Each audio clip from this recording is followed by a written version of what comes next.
o'tib jannatga kirganimizdan keyin jannatda Maryam, ya'ni Iso alayhissalomning onalari Maryam va Firavunning ayoli Osiyo sizni kundoshlaringiz bo'ladi, ular meni nikohimda bo'ladi degan ekanlar payg'ambar alayhisalom. Hazrati Hadicha onam Rasulullohni bor vujudlari bilan sevganligidan qizg'anib, rashk qilib jannatdagi kundoshlardan qizg'anib yig'laverar ekanlar. Qizlari Fatima onam, ey otajon, biror marta onamlarni yig'latganingizni ko'rmagan edik.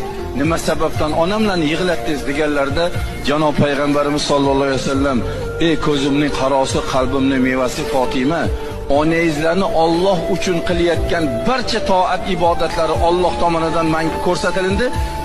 Zarracha nuqson, zarracha kamchilik yo'q ekan. Hamma ibodatlari Alloh dargohida qabul ekan.